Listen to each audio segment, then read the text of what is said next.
प्यारे विद्यार्थियों, एक बार फिर आप सभी का भूगोल की इस ऑनलाइन कक्षा में स्वागत है। अभी तक हमने मानव भूगोल में उसकी परिभाषा, प्रकृति, विषय क्षेत्र, उसकी शाखाएं और मानव भूगोल के इतिहास के बारे में जाना है। इसी क्रम में आज हम पढ़ेंगे मानव पर्यावरण संबंध या मानव भूगोल की मुख्य विचारधाराएं। जैसा कि हमने जाना है कि मानव भूगोल का मुख्य उद्देश्य मानव और उसके पर्यावरण के बीच के संबंधों का अध्ययन करना है। तो मनुष्य और पर्यावरण के बीच के संबंधों की अनेक प्रकार से व्याख्या की गई है, जिसमें मानव व पर्यावरण के संबंधों को समझाने के लिए कुछ विचारधाराएं मुख्य हैं। उनमें से निश्चयवाद या पर्यावरणवादी निश्चयवाद, डिटर्मिनिज्म। दूसरी जो विचारधारा है संभववाद, पॉसिबिलिज्म। और तीसरी जो विचारधारा है नव निश्चयवाद, नियो डिटर्मिनिज्म। तो ये मुख्यतः तीन विचारधाराएं हमें मानव और उसके प्राकृतिक पर्यावरण के आपसी संबंधों के बारे में बताती हैं। तो आज हम शुरुआत करते हैं इन्हीं विचारधाराओं में से। तो प्रथम विचारधारा है निश्चयवाद की। निश्चयवाद जो विचारधारा है, इस विचारधारा के समर्थकों का यह कहना है कि प्रकृति या पर्यावरण प्रबल होता है और जैसा पर्यावरण चाहता है उसी अनुसार मनुष्य को रहना पड़ता है।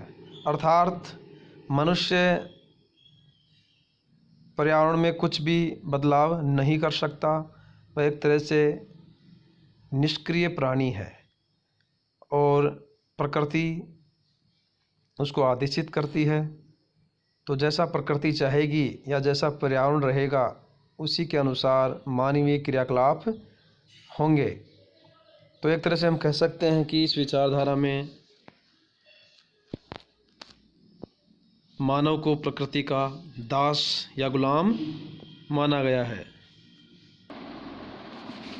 तो एक तरह से इस दृष्टिकोण के अनुसार इतिहास, संस्कृति, जीवन शैली, इन सभी पर भौतिक पर्यावरण का नियंत्रण होता है।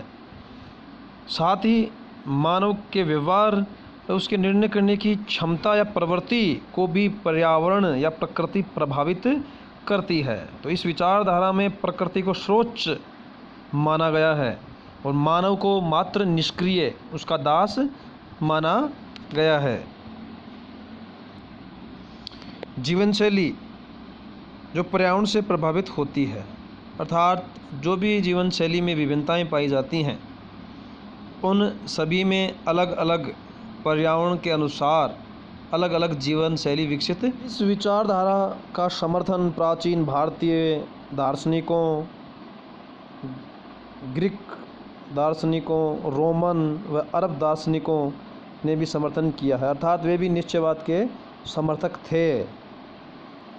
प्राचीन अगर ग्रीक दार्शनिकों की बात करें तो अरस्तु, जिन्होंने पर्यावरण को प्रबल माना, उन्होंने बताया कि उत्तरी यूरोपवासियों और एशियाई लोगों में जो विभिन्नताएं पाई जाती हैं उसका मुख्य कारण जलवायु होता है। अर्थात उनके अनुसार शीत प्रदेशों के निवासी साहसी और वीर होते हैं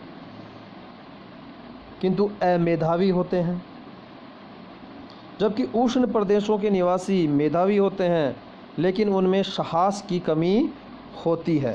अर्थात जो ये गुण उनमें विभिन्न होते हैं, उन सभी का कारण उन्होंने जलवायु को माना है, जो एक तरह से निश्चयवाद का समर्थन करती है।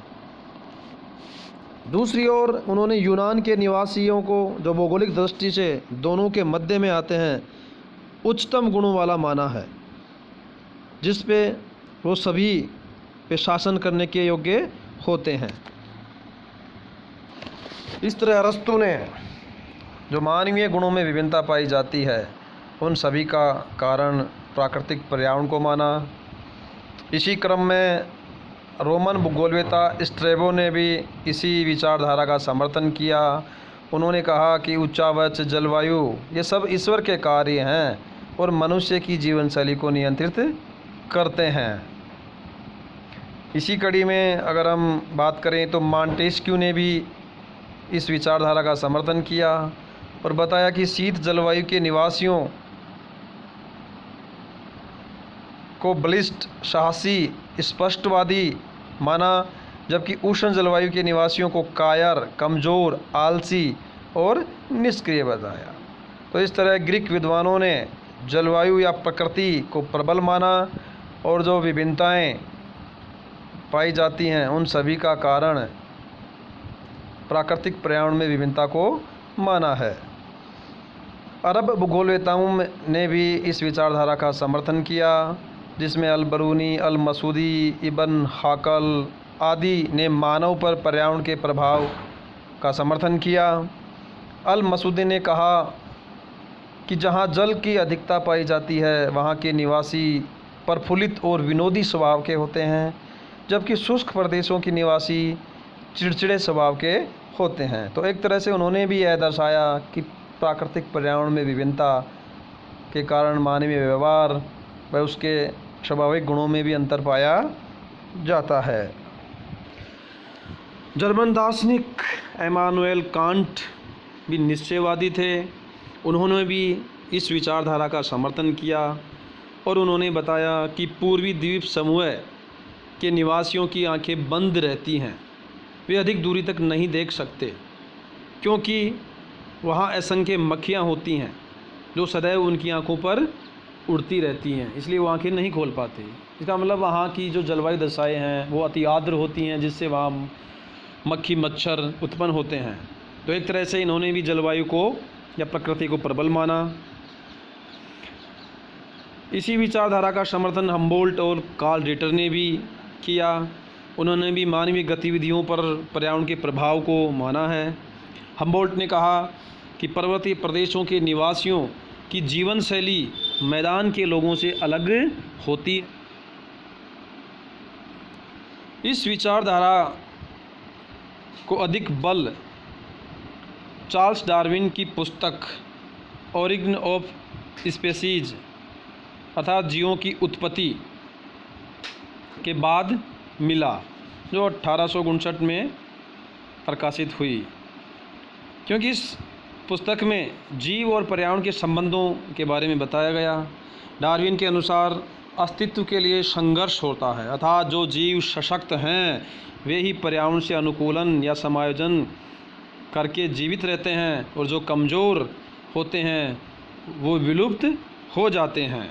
तो एक तरह से यह भी प्रकृति को प्रबल मानने का विचार है। तो इस विचार या इस पुस्तक के प्रकाशन के बाद इसके समर्थकों को काफ़ी बल मिला, जिसमें जर्मन भूगोलवेता फ्रेडरिक रेडजेल इस पुस्तक से काफ़ी प्रभावित थे और उन्होंने एक किताब लिखी एंथ्रोपोजियोग्राफी। तो रेडजेल को वैज्ञानिक निश्चयवाद का प्रबल समर्थक माना जाता है। इन्हें आधुनिक मानव भूगोल का जनक भी मानते हैं। डार्विन से प्रभावित होकर रेडजेल ने जैविक राज्य सिद्धांत अर्थात लेवेंसराम की संकल्पना दी, जिसमें उन्होंने राज्य की तुलना जीव के समान की है। अर्थात जिस तरह जीव का विकास होता है, उसी तरह राज्य को भी जीवित रहने अस्तित्व के लिए भूमि या क्षेत्र की आवश्यकता होती है।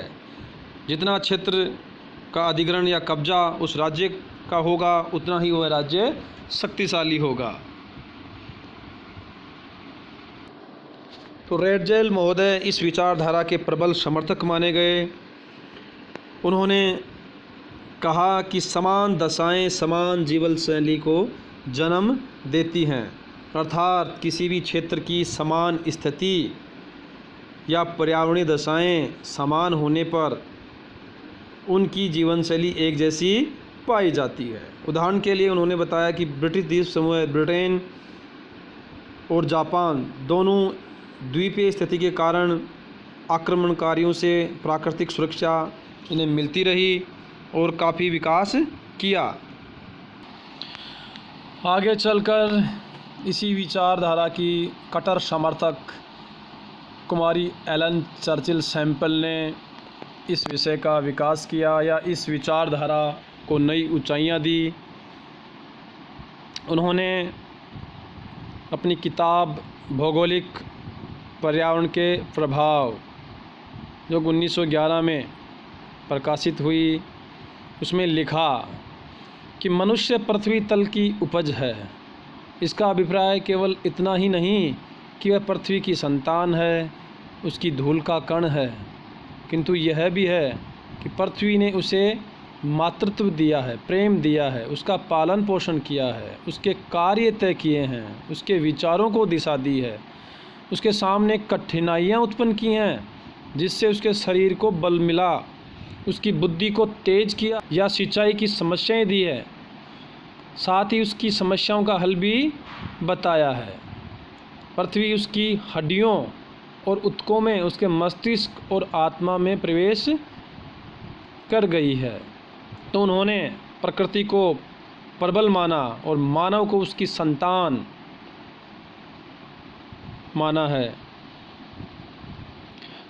आगे कुमारी सैंपल ने बताया कि प्रकृति ने पर्वतों पर रहने वाले मनुष्यों को मजबूत पैर दिए जिनसे वह ढालों पर चढ़ता उतरता है। समुद्री तटों पर रहने वाले मनुष्यों को कमज़ोर और ढीले ढाले पैर दिए, लेकिन इसके बदले में उन्हें मजबूत सीना और भुजाएं दी हैं जिससे वह नावों के चप्पू या पतवार चला सके। इस तरह से कुमारी सैंपल ने प्राकृतिक वातावरण का नियंत्रण मनुष्य के केवल भोजन, वस्त्र, मकान और आर्थिक क्रियाओं पर ही नहीं, बल्कि उसके विचारों, उसकी भावनाओं और धार्मिक विश्वासों पर भी बताया है। निश्चयवाद के समर्थकों में अमेरिकन भूगोलवेत्ता एल्सवर्थ हंटिंगटन का भी काफ़ी बड़ा योगदान है। ये भी एक कट्टर निश्चयवादी थे। इन्होंने अपनी पुस्तक सभ्यता एवं जलवायु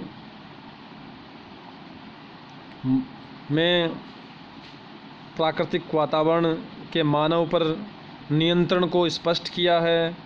इन्होंने बताया कि सभ्यताओं के विकास में जलवायु की बड़ी भूमिका रहती है। विश्व की जो भी प्राचीन सभ्यताएं विकसित हुई, जैसे मिस्र की, मेसोपोटामिया की, चीन की, सिंधु सभ्यता, इन सभी पर जलवायु का प्रभाव रहा। इनके अनुसार समशीतोष्ण जलवायु क्षेत्रों में स्वास्थ्य, शक्ति और सभ्यता का उच्च स्तर पाया जाता है। उन्होंने कहा कि कार्य करने के लिए श्रेष्ठ जलवायु वह होती है जिसमें विविधताएं हों, जिसमें तापमान लगभग 20 डिग्री सेल्सियस तक रहे। समशीतोष्ण कटिबंध का प्रत्येक निवासी विश्व के अन्य क्षेत्रों के निवासियों की तुलना में औसतन 5 से 6 गुना अधिक उत्पादन करता है। अर्थात अनुकूल जलवायु होने पर मानव की कार्य क्षमता में वृद्धि होती है। तो इन्होंने समशीतोष्ण जलवायु को अनुकूल माना, व उष्ण व शुष्क व शीत जलवायु को अनुकूल नहीं माना। जैसा कि हम जानते हैं कि उष्ण आर्द्र जलवायु में मानव की कार्य क्षमता में ह्रास होता है। तो इन्होंने संयुक्त राज्य अमेरिका के पूर्वी भाग व ब्रिटेन की जलवायु का उदाहरण दिया कि यहाँ के लोगों ने काफ़ी विकास किया, उसका प्रमुख कारण वहाँ की समशीतोष्ण जलवायु है। तो इस तरह विभिन्न विद्वानों ने इस विचारधारा का विकास किया, उसके समर्थन में काफ़ी तर्क प्रस्तुत किए